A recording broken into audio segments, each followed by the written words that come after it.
Thank you for letting me share my geothermal greenhouse experience with you.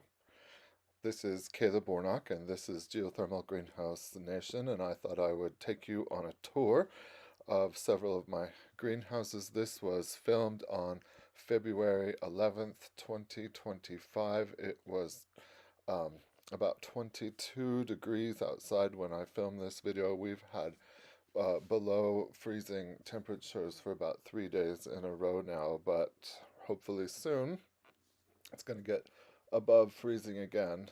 So, several days where it's just been below freezing 24 hours a day, which is not my favorite part. Look, there's some deer. Those are my reindeer that I made and painted for Christmas decorations, and that's what this video is about today. Take a moment to like and subscribe.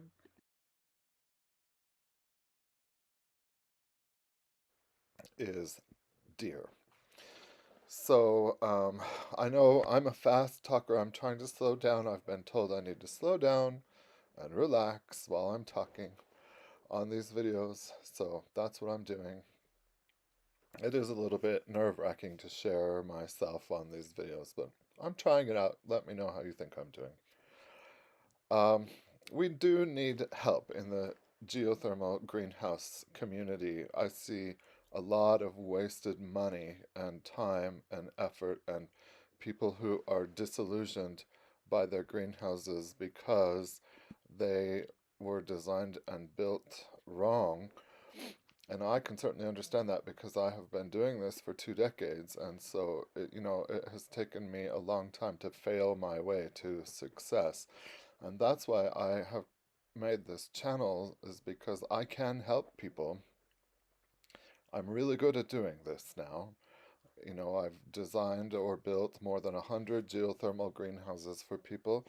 I have 10 geothermal greenhouses, as you're seeing here, and I believe I invented the above ground Wallapini, and which really makes the cost a lot less.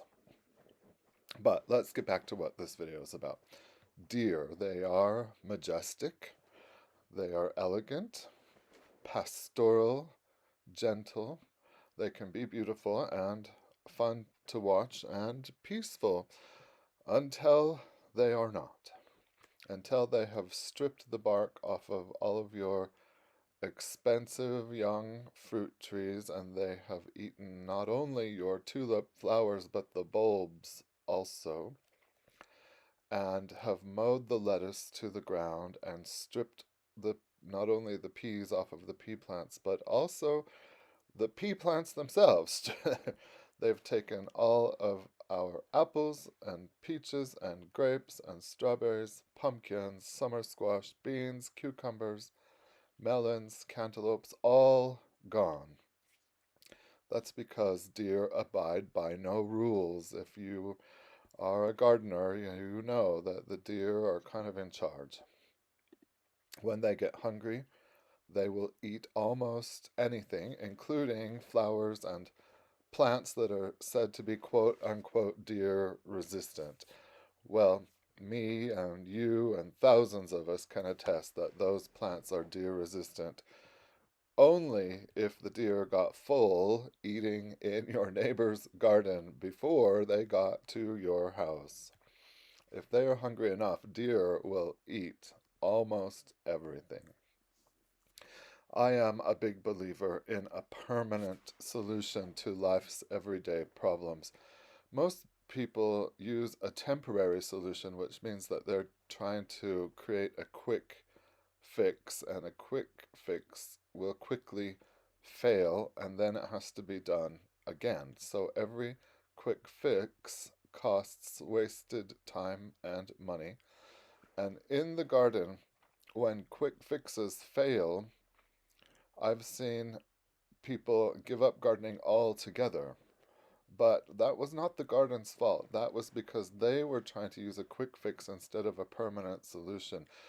We succeed when we use correct principles to forever solve the problem in the design stage so that we can avoid the regret stage.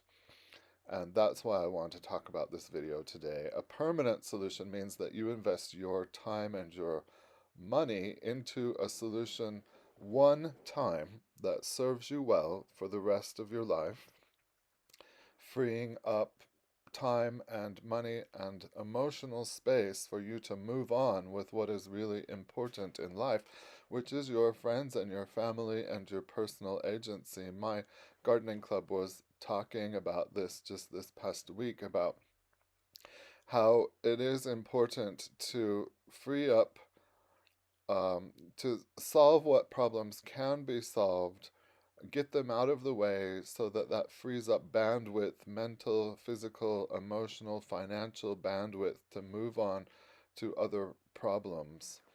And that we're more successful in solving all of those issues when we do free up that bandwidth by creating a permanent solution to whatever the problem is.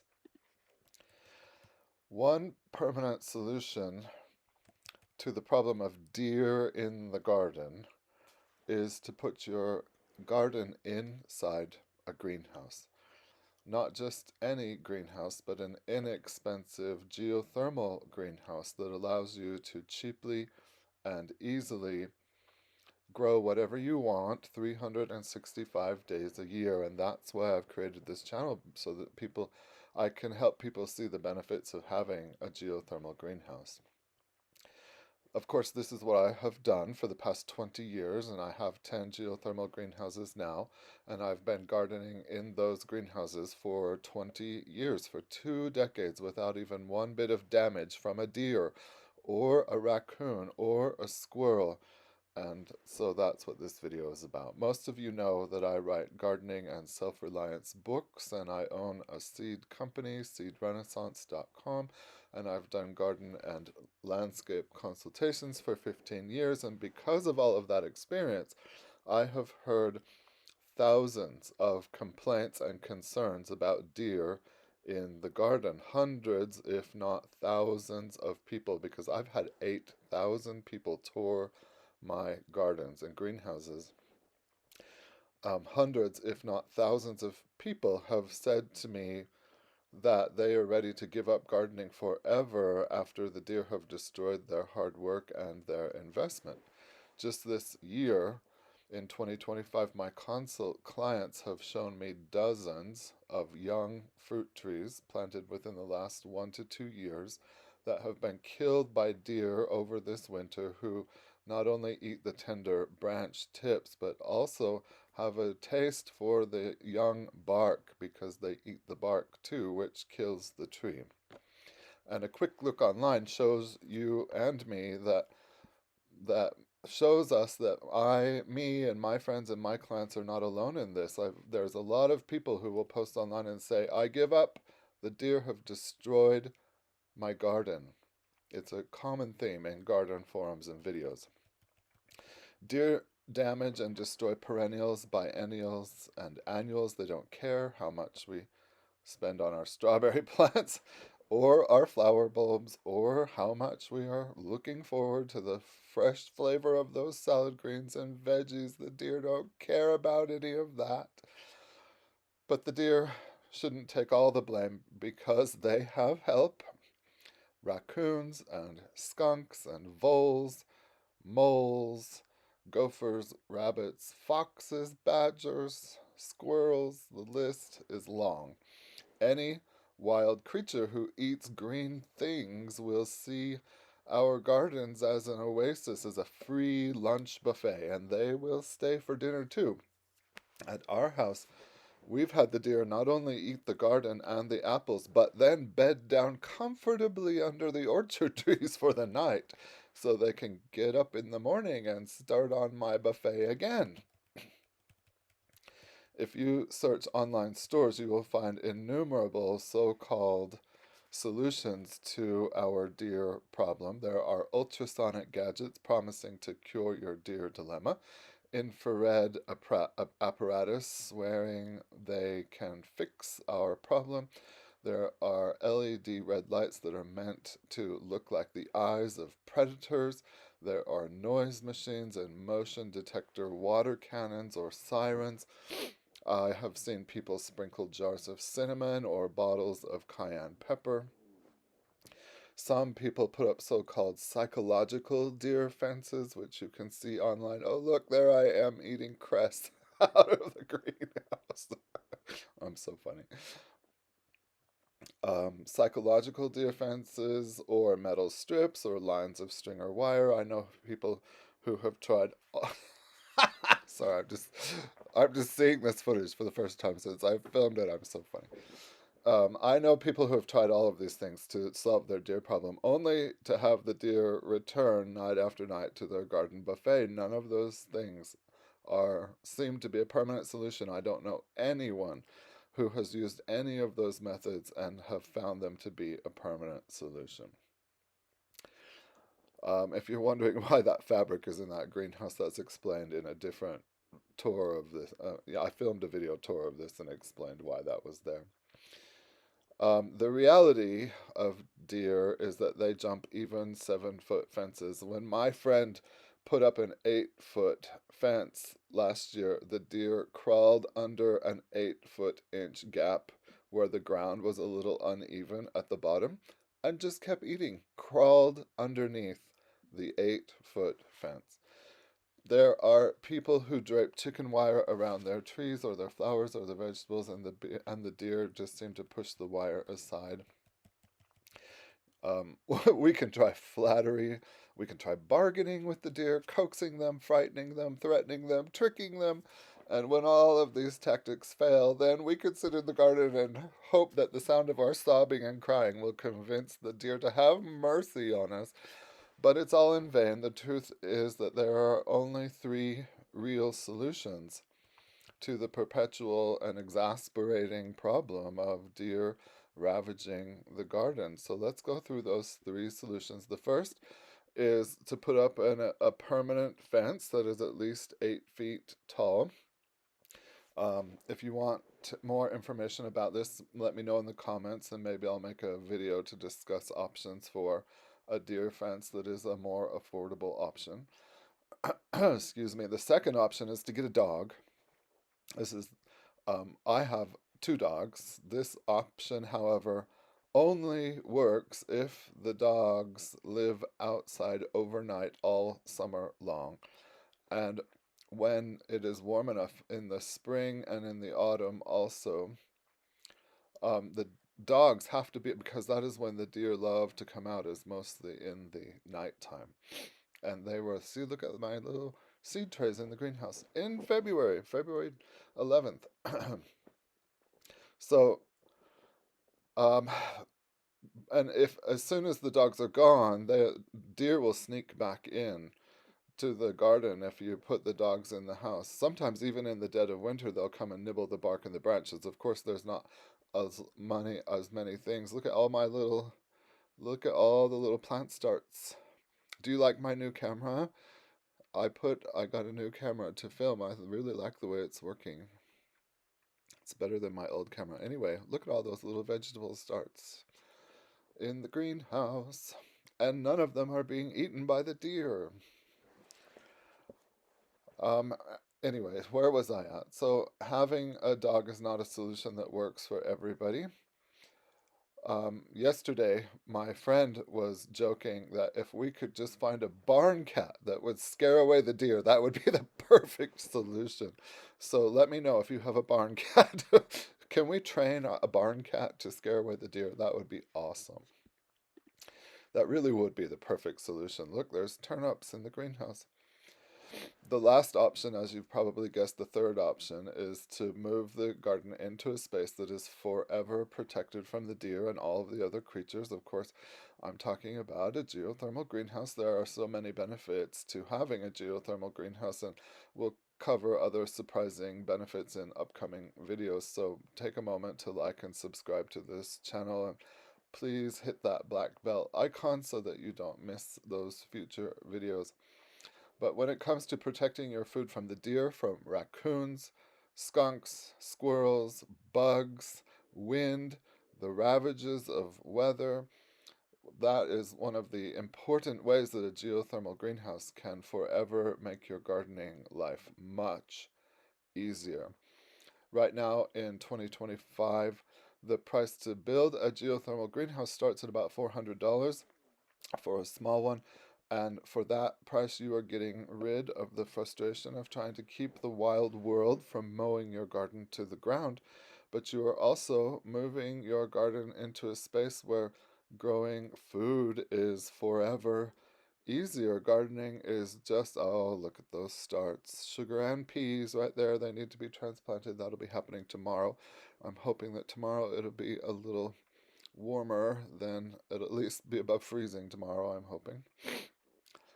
Um, so anyway, what was I saying? Gardening is just a happier experience all around inside a year-round geothermal greenhouse, because it's just a protected climate. It's protected. Look at those little baby lettuces.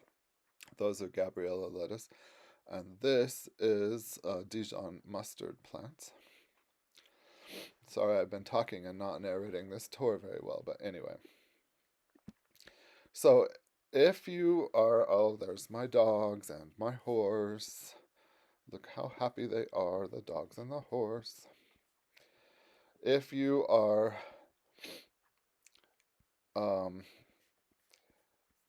you know, tired of having to deal with the deer in the garden, and you've been longing, obviously, if you're watching this channel, you've been thinking about getting a geothermal greenhouse anyway, then it is maybe, I just want to give you one more reason to think about maybe really moving forward on that path, because protecting your garden from the deer is a really significant benefit.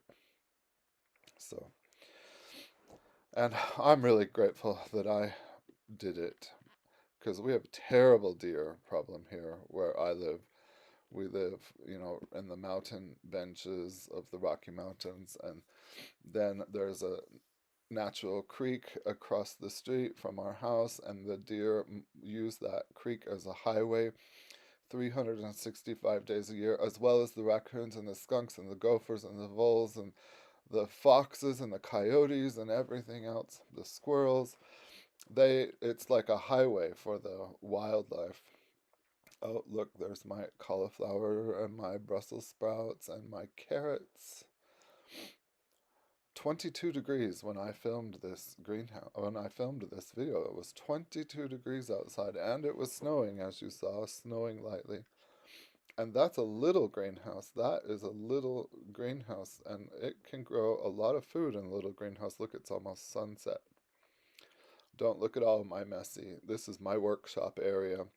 And I got to figure out a place to store these two reindeer. They have horns that are removable that I've stored away, but those are life-size reindeer and those wooden reindeer, and so I've got to go figure out where I'm going to store them for the winter. Anyway, I forgot what I was talking about. I got distracted by my own video. I appreciate you guys watching. I just wanted to that greenhouse that we were just in is a small greenhouse. You don't have to spend a fortune on a greenhouse. There's another small greenhouse right there. Let's take a peek inside. Ta-da, 22 degrees and all those little baby lettuces, which I have been transplanting. There's Tai Sai and Pak Choi and two different kinds of lettuce and kale in there, and I've been taking those little baby plants and transplanting them into the other greenhouses. You may have seen that. And then there's a whole pile of stuff because I'm getting ready to build 4 more greenhouses, 2 for other people and 2 for me, but it's too cold outside to do any of that right now. So anyway, that's the tour. Thanks for going on the tour with me. You guys are great. Oh, there's the Mahonia, the Oregon grape with the snow on it. Anyway, thanks for going on the tour. I appreciate you guys listening and letting me share with you some ideas and reasons why you too should have a geothermal greenhouse. And I will see you all in the next video. There's the icicles. Icicles. Oh, and here's my little birdhouse that I built out of scraps and painted with milk paint, and the pigment was made out of woad leaves. Okay, see you guys soon in the next video. Bye-bye.